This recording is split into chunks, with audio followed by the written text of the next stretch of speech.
شروع اللہ کے نام سے جو بڑا مہربان نہایت رحم کرنے والا ہے۔ سب تعریفیں اللہ کے لیے ہی ہیں جو سب جہانوں کا پالنے والا ہے، بڑا مہربان نہایت رحم کرنے والا ہے۔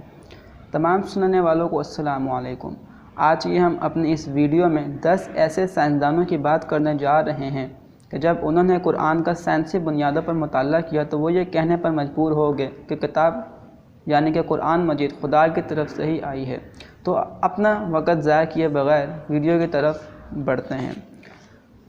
ڈاکٹر درجا راؤ کنگ عبدالعزیز یونیورسٹی میں مرائن جیولوجی کے پروفیسر ہیں۔ انہوں نے جب قرآن مجید کا سائنسی بنیاد پر مطالعہ کیا تو ان کے الفاظ کچھ اس طرح کے تھے: اس کا خیال کرنا کافی مشکل ہے کہ اس قسم کا علم 1400 سال پہلے موجود ہوگا۔ ممکن ہے کہ کچھ موجود ہو جس کے بارے میں عام خیال کیا گیا ہو، مگر ان چیزوں کو اس تفصیل کے ساتھ بیان کرنا بہت مشکل ہے، اور یقیناً یہ ایک عام آدمی کا علم نہیں۔ ایک عام آدمی یہ سب چیزیں اتنی تفصیل کے ساتھ بیان نہیں کر سکتا۔ میں سمجھتا ہوں کہ یہ سب معلومات کسی مافوق الفطرت چیز کی طرف سے آئی ہیں۔ نمبر 2، الفریڈ کرونر جرمنی میں یونیورسٹی آف مینز میں ڈپارٹمنٹ آف جیو سائنس کے پروفیسر ہیں۔ ان کا شمار دنیا کے چند مشہور جیولوجسٹ میں ہوتا ہے۔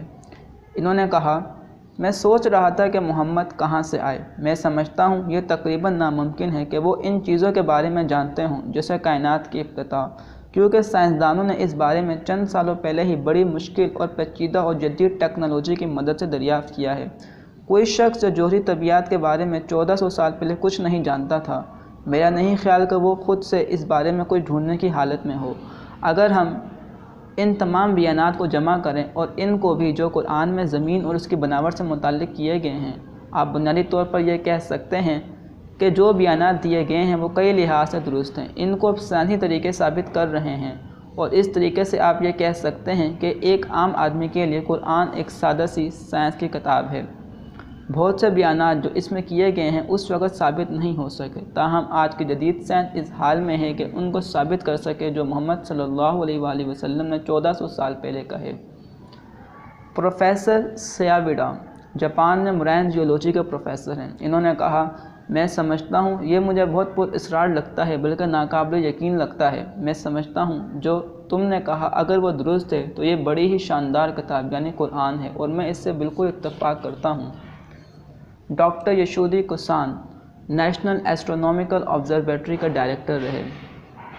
انہوں نے جب قرآن کا سائنسی بنیاد پر مطالعہ کیا تو انہوں نے کچھ اس طریقے سے اپنے جذبات کا اظہار کیا: میں قرآن میں فلکیات سے متعلق صحیح حقیقت پا کے بڑا متاثر ہوں۔ ہم جدید فلکیات دان اس کائنات کے بہت چھوٹے حصے کا مطالعہ کر رہے ہیں۔ ہم نے اپنی تمام کوششیں ایک چھوٹے سے حصے کو سمجھنے میں مرکوز کر رکھی ہیں۔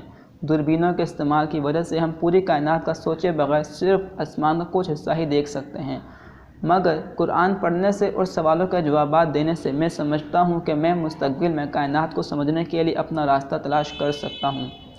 ولیم ہے امریکہ میں یونیورسٹی آف کولوریڈو میں اوشن گرافی کے پروفیسر رہے۔ آپ امریکہ کے بہترین سمندری سائنسدانوں کے طور پر جانے جاتے ہیں۔ انہوں نے کہا، مجھے یہ بڑا دلچسپ لگا کہ اس قسم کی معلومات ایک قدیم صحیفہ قرآن مجید میں موجود ہیں، اور مجھے یہ نہیں معلوم کہ یہ کس طرح آئی، مگر میں سمجھتا ہوں کہ یہ بڑا دلچسپ ہوگا کہ یہ یعنی معلومات یہی ہیں، اور ان کو معلوم کرنے کے لیے کام جاری ہے۔ ان سے جب قرآن کی سورس کے بارے میں پوچھا گیا تو انہوں نے کہا، میں سمجھتا ہوں کہ یہ خدا کی طرف سے ہونا چاہیے، یعنی کہ انہوں نے مانا کہ یہ علم خدا کی طرف سے ہی آیا ہے۔ ڈاکٹر ای مارشل جانسن امریکی ریاست پنسلوینیا میں تھامس جیفرسن یونیورسٹی میں اناٹومی اور ڈپارٹمنٹ بائیولوجی کے پروفیسر ہیں۔ یہ ڈینیل برگ انسٹی ٹیوٹ کے ڈائریکٹر بھی رہے، اور تقریباً 200 سے زیادہ مطبوعات انہوں نے لکھی۔ انہوں نے کہا، قرآن نہ صرف انسان کی بیرونی حالت کی نشوونما کے متعلق بیان کرتا ہے بلکہ اندرونی مراحل پر بھی زور دیتا ہے۔ مضغہ کے اندرونی مراحل، اس کی پیدائش اور نشوونما اور اس دوران اہم تبدیلیوں پر زور دیتا ہے جنہیں جدید سائنس نے تسلیم کیا ہے۔ بحیثیت سائنسدان میں صرف ان چیزوں سے ہی بحث کر سکتا ہوں جو خاص طور پر میں دیکھ سکتا ہوں۔ میں جینیات اور حیاتیات سمجھ سکتا ہوں، اور میں وہ الفاظ بھی سمجھ سکتا ہوں جو میرے لیے قرآن سے ترجمہ کیے گئے ہیں۔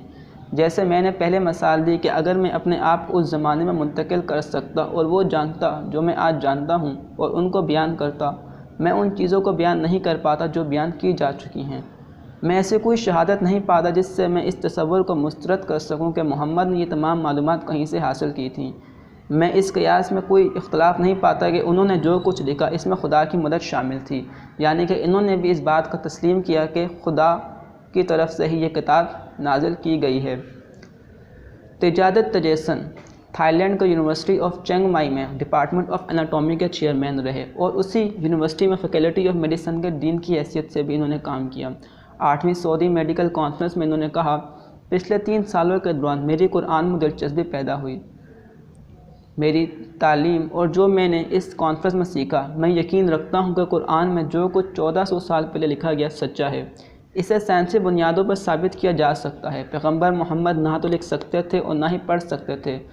محمد پیغام رساں ہوں گے جو یہ سچائی انہوں نے منتقل کی، جو ان پر سمجھانے کے طور پر نازل ہوئی تھی، اس کی جانب سے جو بنانے کا اہل ہے۔ یہ بنانے والا خدا ہے، اس لیے میں سمجھتا ہوں یہ وقت ہے کہنے کا لا الہ الا اللہ، کہ کوئی خدا نہیں عبادت کے لائق سوائے اللہ کے اور محمد اس کے رسول ہیں۔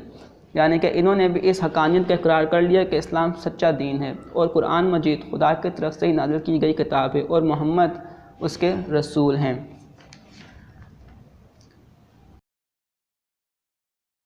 کیتھرائن مور یونیورسٹی آف ٹورنٹو میں اناٹومی اور سیل بائیولوجی کے پروفیسر رہے۔ آپ کینیڈین ایسوسی ایشن آف اناٹومسٹ اور امریکن ایسوسی ایشن آف کلینیکل اناٹومسٹ کا سربراہ بھی رہے۔ آپ کو کینیڈین ایسوسی ایشن آف اناٹومسٹ کی طرف سے JCB گرانٹ ایوارڈ بھی دیا گیا۔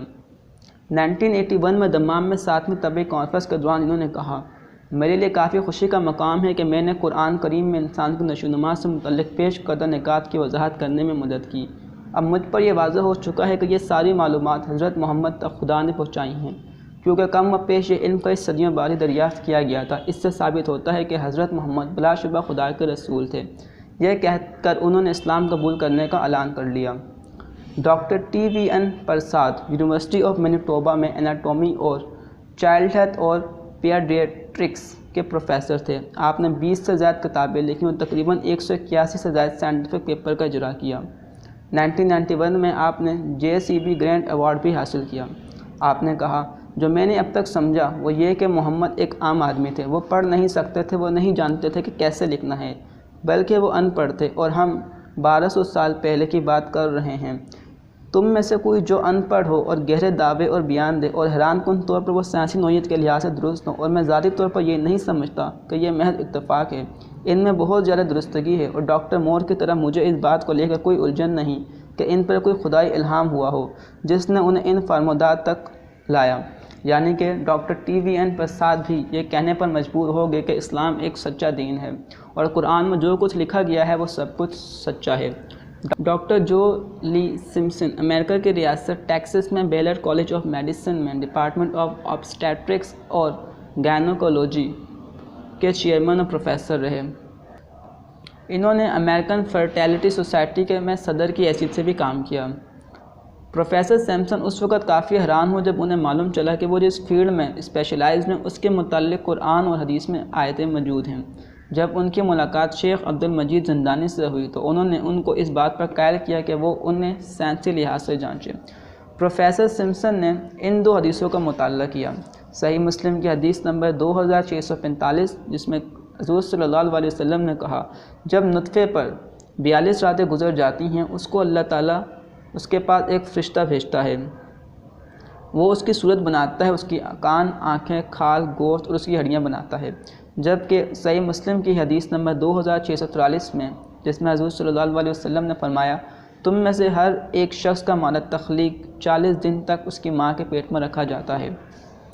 ایک کانفرنس کے دوران انہوں نے اپنی رائے کا اظہار کچھ اس طریقے سے کیا، وہ 2 حدیثیں ایمبریولوجیکل کے نشو و نما کا مخصوص وقت بتاتی ہیں۔ میں سمجھتا ہوں کہ ان حدیثوں کو اس سائنسی علم کی بنیاد پر حاصل نہیں کیا گیا ہے جو کہ ان کے لکھائی کے وقت موجود تھا۔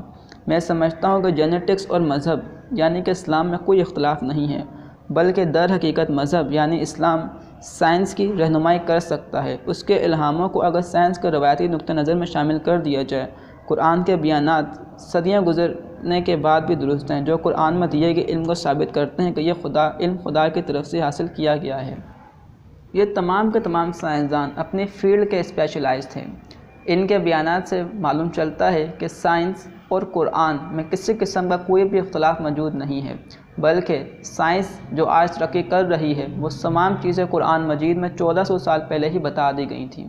اگر آپ کو ہماری یہ ویڈیو اچھی لگی ہو تو ہماری اس ویڈیو کو لائک کر کے ضرور شیئر کر دیجیے گا، نیز ہماری حوصلہ افزائی کے لیے ہمارے چینل کو بھی سبسکرائب کر دیجیے گا۔